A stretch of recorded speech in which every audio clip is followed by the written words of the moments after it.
Obrigado. Acredita que a revisão da história da Terra sobre a ótica do dilúvio está mais próxima de acontecer? O que é que falta para isto avançar? Acredito que sim. E acredito que o que vai trazer uma grande mudança na cosmovisão da humanidade a respeito das origens vai ser a divulgação e escavação da maior descoberta arqueológica hoje da humanidade, a Arca de Noé.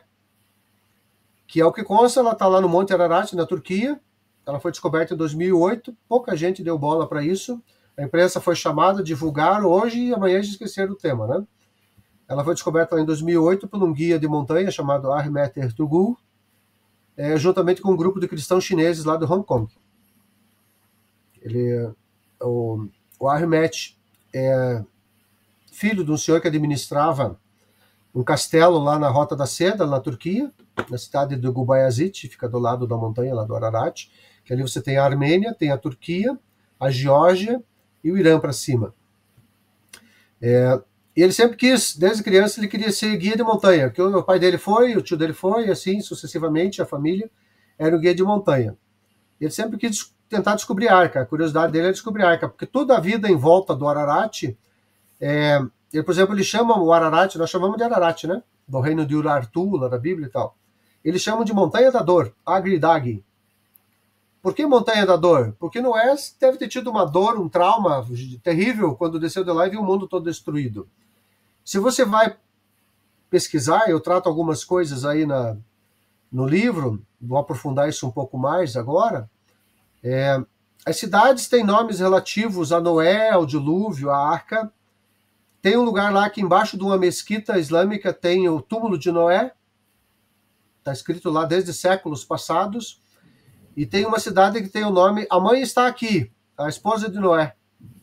Também foi sepultada lá. Então eles vivem toda, para nós aqui, para vocês aí, talvez isso seja uma coisa muito distante, mas eles vivem com todos os nomes de cidades, lugares, enfim, em função do dilúvio da Arca de Noé. E esse garoto, que era pequeno na época, Ahmet Ertuğrul, sempre quis se tornar um guia de montanha para achar a arca. Aí ele se tornou um guia de montanha, hoje ele tem uma empresa, um empresário lá, que faz excursões de escalada no Ararat.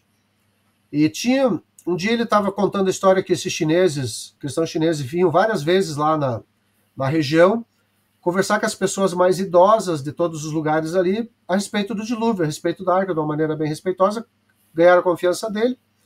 E ele contou essa história um dia que ele foi visitar a mãe dele, e tinha o irmão da mãe dele lá, que ele estava com os cristãos chineses lá procurando a arca e tal, e que ele queria muito encontrar, mas era difícil, já não tinha andado por toda a montanha e não tinha achado.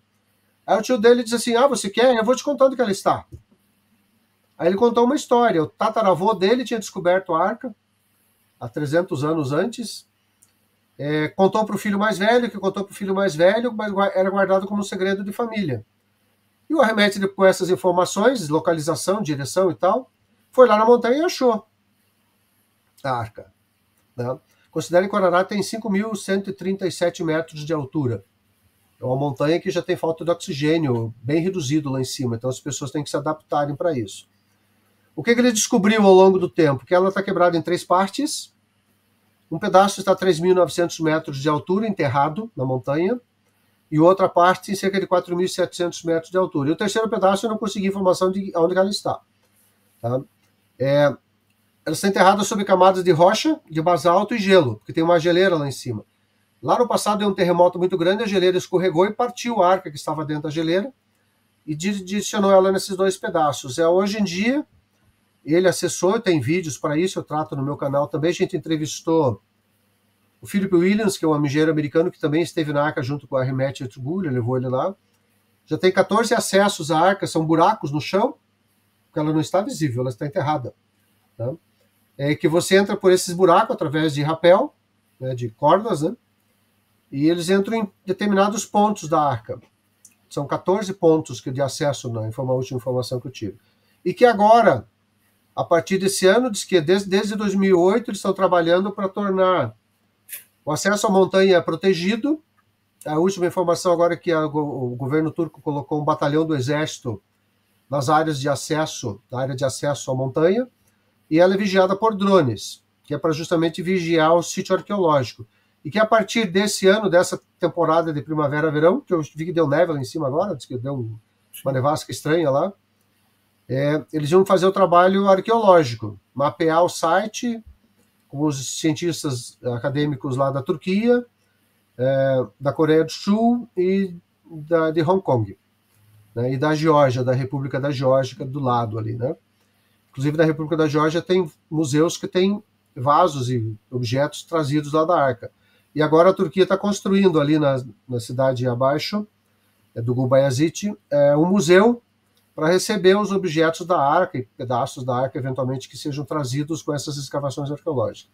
Então, a informação que a gente teve, baseado nos contatos que a gente conseguiu, é que os artigos científicos com essas descobertas, que desde 2008 eles estão estudando, vão ser divulgados em algum momento, entre 4 a 5 anos no futuro, todos ao mesmo tempo. Imagino que numa conferência de imprensa, em algum congresso, alguma coisa, isso vai vir a público. Porque daí o site já vai estar mapeado, vai estar explorado, e a Arca está lá em cima. O que eles descobriram? Descobriram capim, descobriram linho, cordas de linho, descobriram penas de aves, peles de répteis, cocô. Tem lugares que o cheiro é insuportável no verão, não dá para entrar, porque é fortíssimo o cheiro. Né? Descobriram grão de bico, ervilha, ervilhaca, feijão, dentro lá desses ambientes, dos ambientes que eles acessaram. É bem interessante, eu fiz uma live no meu canal aí, Testemunhas Oculares da Arca, em que eu reproduzi alguns frames de vídeos que o pessoal de Hong Kong fez, lá fizeram 29 horas de vídeo, mas só divulgaram no documentário cerca de 2 horas. Então, em milhares de fotografias. Então, tem coisas que eles estão estudando, montando, que a gente não tem nem ideia. Eu diria assim, o mundo ocidental está alheio ao que está acontecendo lá. Eu conversei com o Ahmet Ertuğrul via WhatsApp, dizendo que eu queria ir lá visitar a Arca, filmar, fotografar, fazer lives, enfim, para divulgar isso para o mundo, mas ele disse que agora não é possível. Então, que eles vão fazer a parte científica lá, e que precisava de muito dinheiro para poder explorar lá. De quanto dinheiro? A escavação arqueológica é cara, né? Ele disse que em torno de 1 milhão de euros por ano de escavação. Então, isso é coisa para governos, para grandes grupos que possam dispor desse dinheiro para financiar uma escavação arqueológica a 4 mil metros de altura, que é uma coisa bem diferente de escavação arqueológica ao nível do mar, né? Exato. Então, acho que a descoberta da Arca vai ser essa mudança de rumo. Se o mundo vai acreditar ou não, aí é outra coisa. Tá? Mas, enfim, tem fotos, filmes, mais do que isso vai ser difícil. Vai ter os artigos científicos, então aí só a pessoa subindo lá e vendo, né? Sim. Sim. Obrigado.